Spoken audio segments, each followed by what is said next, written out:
Welcome to GDs, and this is Snowpiercer Season 1.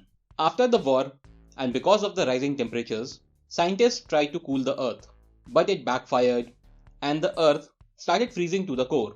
One of the visionaries, Mr. Wilford, was able to foresee the same, and he built a train, Snowpiercer, 1001 cars long, which will run around the Earth and save its passengers from freezing. And the tickets were sold to the rich to be in the train. On the day of the departure, the train was overrun by people trying to get on it to save themselves and their families. And as the train departs, many families were separated, and those who got on the train were pushed to the last car and came to be known as the tailies.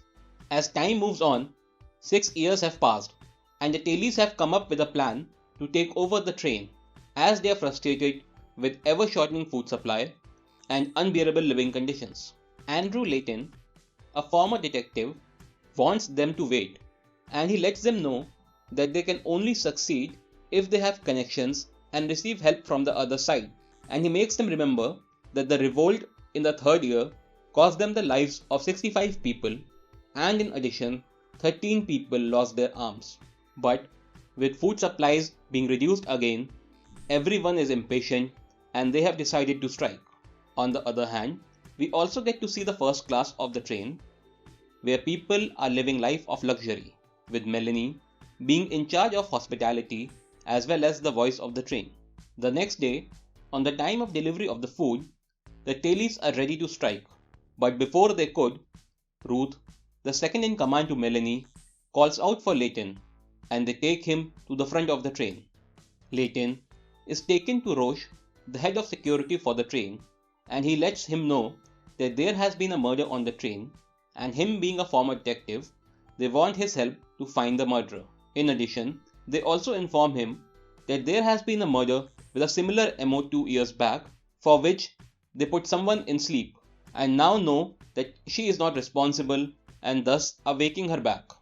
Layton also get to meet the suspects, and one of them is his ex-wife, who decided to leave him and the tail 5 years back in order to work in the night car. Layton lets them know that he will only help them investigate if the tailies get a place in the third class, else he is willing to go back to the tail. Melanie, in order to motivate Layton, shows him around the Snowpiercer, letting him know that he can be guaranteed a position as a trained detective if he agrees to help, and nothing more, as Mr. Wilford likes order on his train, and she gives him time to think. Meanwhile, back in the tail, under Pike's leadership, the tailies revolt and attack, killing 6 guards and taking one of the guards, Till, as hostage. Layton, getting to know this and knowing the length of the train, knows that there is no way for this revolution to work except for all the tailies being executed, and thus he tries to intervene. Layton was able to convince Pike and the others to put down their weapons, letting them know that there is no way for them to win and that he has a plan. And for now, he wants them to go in the box, and when the time is right, he will wake them again. And Layton was also able to convince Melanie for this by letting her know that in exchange, he will help her find the murderer and will restore order for Mr. Wilford on the train. Melanie agrees to the terms. In addition, she lets Layton know that she will also be taking a significant arm as punishment. While Pike and 2 more tailies are put in the box, Ruth takes an arm as punishment from the tailies. In addition, we also find out that Mr. Wilford is not on the train, and Melanie has been impersonating him since the departure by making everyone believe that he is in the engine in a bio bubble, as she takes the driving seat from Ben, one of the chief engineers of the train. As a new day dawns, we also get to meet Javi, another engineer in the engine, and he informs Melanie that it is going to be a rough day on the tracks, while Layton starts his investigation with Till as his partner. Layton starts the investigation by questioning his ex-wife, Zara, as she and the victim were dating, and he learns from Zara that the victim was some kind of an informant for Mr. Wilford, as he enjoyed many perks. In addition, connecting with his ex-wife, Layton and Zara also make out in the night car. And as they investigate further, they were able to figure out that the victim was first tortured and then amputated. Seeing the amputation, Leighton feels it to be a work of a butcher, and as they go to talk with the train's butcher, Snowpiercer is hit by an avalanche, resulting in the cow car's windows being broken, and all the cows, as well as the butcher, is frozen to death. Leighton and Till were able to confirm their theory of cannibalism by the butcher as they look through the freezer and find amputated body parts of the victim. Meanwhile, Nikki, the girl accused of the first murder, is not able to come out of her sleep, and Jinzu, the train's agriculturist, tries to help. Till wants to close the case by blaming the butcher, but Leighton believes that the butcher only amputated him and he is not the killer, as the victim was tortured before his death. And Till, knowing how Nikki was railroaded, wants to do this one right, and Melanie lets him know that the victim was helping Mr. Wilford to investigate the use of drug chrono in the train. Having this information, Leighton was able to figure out that the drug chrono and the drug used to keep people in the box have the same effect, and he learns that it is the doctor who has been skimming and supplying it to the janitors. On the other hand, there is unrest in the train because of the shortage of food and the blackouts. And in order to distract everyone, Melanie organizes a fight night. And during the fight night, a riot broke out and it had to be ended.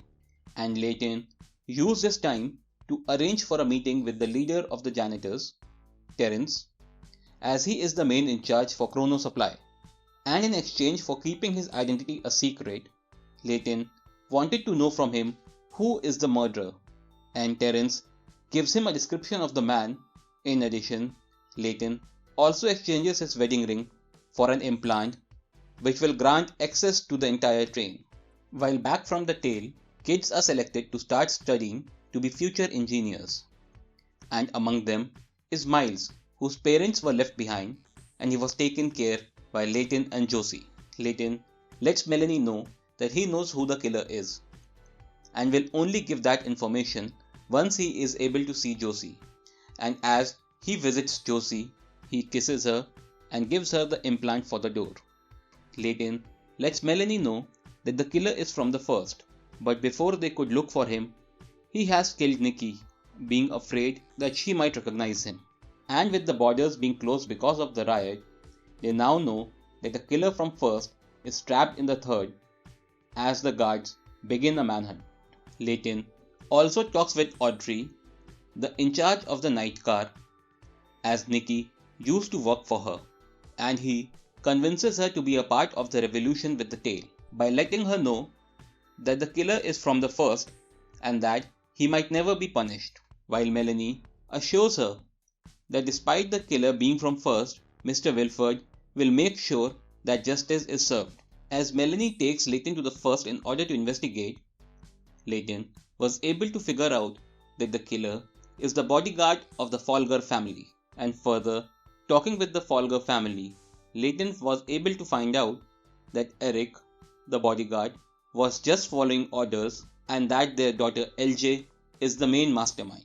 Meanwhile, back in the tail, Josie, using the implant provided by Leighton, was able to gain access to the third and catches up with one of their old tailie, Astrid, and asks her help to be the part of the revolution, and Astrid agrees. On the other hand, Eric, trying to escape, is killed by the guards and LJ is arrested for her crimes.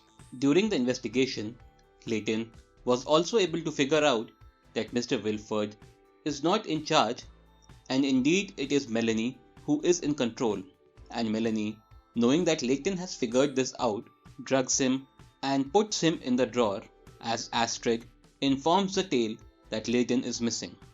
With LJ being arrested and her trial about to begin, Audrey wants an equal representation for all the classes in the tribunal, and she was able to convince Melanie to do the same. But with the new tribunal being made, the first is worried about the influence of the other classes increasing, and the Folger family starts to plan a mutiny as they want to remove Melanie. Back in the tale, Astrid swaps position with Josie in order to help her find Layton and lets her know to contact Terence as he will be able to help her out. Josie lets Terence know that she thinks Layton might be in the drawers, and Terence agrees to help her out, and because of the trial, the security was low and they were able to break in. But Terence was only there to collect supplies for Chrono, and he leaves Josie behind. And as Josie goes through the drawers, she was able to find Layton. But Josie is caught by Till and Oz, and Oz goes after her. But Till knocks him out as she is also surprised to see Layton in the drawers. Till takes Layton and Josie to Zara so that he could be looked after. Meanwhile in the trial, LJ, speaking on her defense, hints to Melanie that she knows the secret about the drawers. And as the trial concludes, LJ is convicted. Melanie, afraid what LJ might reveal, and in order to suppress mutiny, gets a message delivered to Ruth from the engine by Mr. Wilford stating that LJ is forgiven. But this creates further animosity between the classes for the first. Josie, feeling that Layton might be discovered with Zara, takes Layton to the doctor who helps him recover faster, and Layton tells Josie the truth about Melanie as he goes after her. We also find out that Ben and Melanie are involved romantically. In addition, Zara discovers that she is pregnant with Layton's kid. The train hydraulics have a failure, and if not fixed before reaching the bridge, the entire train will derail. And as Melanie was going to fix it, Layton catches up with her, and as he threatens Melanie, Melanie lets him know that the list of people marked to go in the drawers is not as a prison, but as a measure of last resort, that if everything fails, they will have a diverse enough skill set to survive and outrun the cold in order to save the human race. Layton lets her go, and she manages to fix the train before it's too late. And as Layton returns, he gets intimate with Josie. Melanie, in order to find Layton, threatens Zara and her baby, and Zara gives up Josie as the one who helped break out Layton.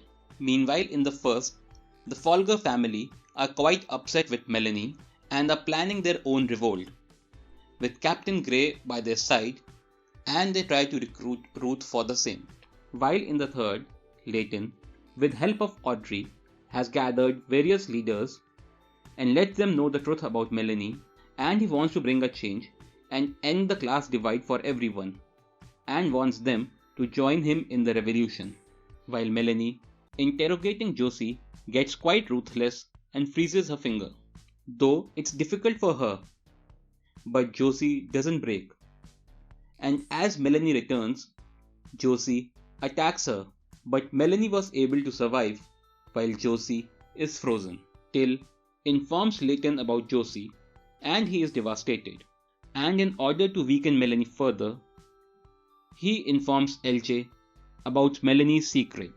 And in order for her to believe it, Miles shows her the engine where she finds out that Melanie also had a daughter. LJ lets the first know the truth about Mr. Wilford. Ruth is also surprised to learn that Mr. Wilford is not in the train, and Captain Grey, in order to take control, calls all the jackboots to the first. Melanie confesses to Ruth, letting her know she left Wilford at the boarding as she knew he was quite selfish and ruthless, and in his command they would not have survived even a single revolution. But Ruth is quite upset with her, letting her know that she will be executed for her betrayal. Meanwhile in the third, the revolution has started as Till helps Layton get people out from the tail as they march forward towards the first. Reaching third, Layton is confronted by Roach and the Brickmen, and he lets them know that his fight is not with them, and Roach, along with his Brickmen, stands down. Meanwhile, Captain Grey sends his men to stop the third from moving forward. Both sides experience heavy losses. Captain Grey, in order to have an insight into Layton, wakes up Pike so that he could help him take Layton down. Pike is sent with an offer to Layton, where he informs Layton that if he does not surrender, they will flood the entire car with gas, killing everyone. Meanwhile, Javi, with help of Jinju, was able to break Melanie free. Melanie finds Layton and lets him know that she could get him the train and explains to him that they could get rid of the jackboots by decoupling 7 cars on the upcoming track. Layton doesn't trust Melanie, but Melanie lets him know that she does not desire power, and once this is done, he can be in charge. And seeing no other option, Layton, Audrey, and Till agree to the plan. But for this to work, they will need some help, and they were able to convince Ross to join their side. As Layton goes to surrender, Folger family is also present there to make their mark felt as they take control of the power.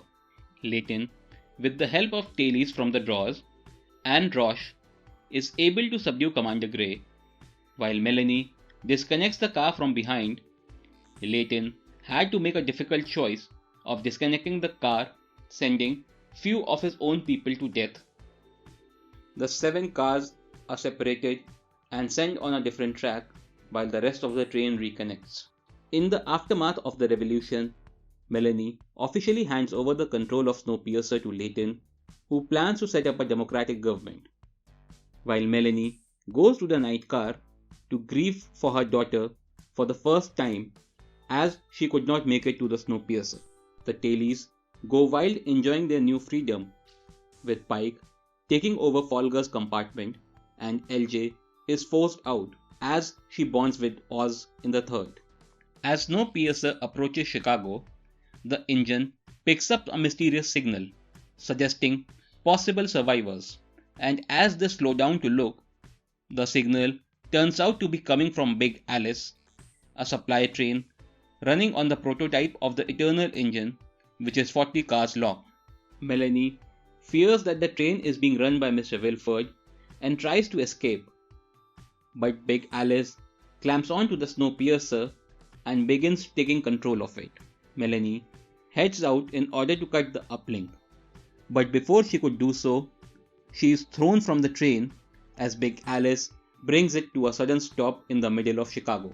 Snowpiercer is divided, with those from Hospitality and the First ready to welcome Mr. Wilford, while Layton and others want to negotiate on equal terms. And as the season ends, a young girl appears from Big Alice, demanding that the Snowpiercer surrenders or everyone will freeze in the next 13 minutes. In addition, we get to know that she is Melanie's daughter, Alexandra. Thanks for watching, and if you liked it, please subscribe.